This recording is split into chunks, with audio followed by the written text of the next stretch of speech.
shout out to our camera woman today, Jocelyn. What's your Instagram, Jocelyn? Go ahead. Juanita Jocelyn. Just make sure you follow her. Follow me. Yeah.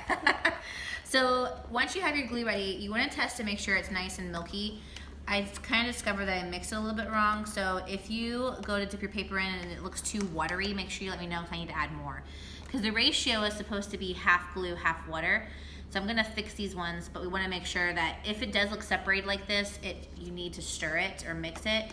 And when you stir it and mix it, it's just basically getting that glue to mix in with the water, okay?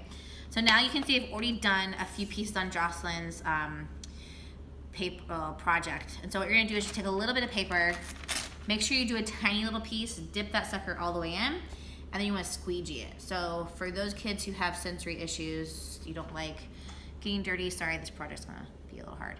So once I've squeegeed it, I'm gonna work on getting it to lay down.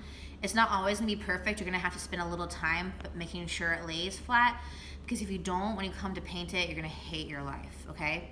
So your fingers are gonna be a little gluey. Don't freak out. Getting dirty is okay, these days, kids, something like that. But small paper, dip it all the way in, squeegee off the excess, right? And then lay that sucker around, all right? You wanna try to get everything covered, because once this sucker is dry, then we'll be able to paint it really easily, and it'll look really nice. Also too, keep in mind that you don't overlayer, because if you put a lot of pieces on top of it while it's still wet, it's gonna take forever to dry, and then again, you'll be hating your life. Basically sitting in class, doing a whole lot of nothing. But please take your time, making sure that you get down all these little edges, like these little pieces that are sticking up. Really spend your time trying to get that to lay flat, because when you come to paint, it's gonna really pop out. And you'll notice these from last year, where the kids struggled.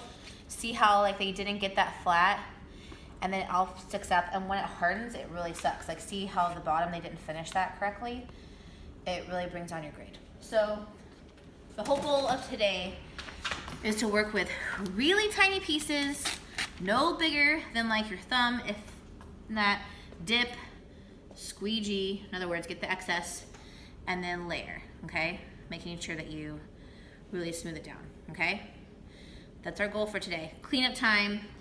This lid goes back onto this guy, comes right back into this bin. Make sure you hear that pop, otherwise it's gonna fall over, and then we're all gonna hate our lives because this place is gonna be a mess. And I'll cry because I'm hormonal and I'll cry, all right? Any extras of these guys, if you'll place them back in the purple basket, because they still have to be used, but keep the fresh ones in the black bin.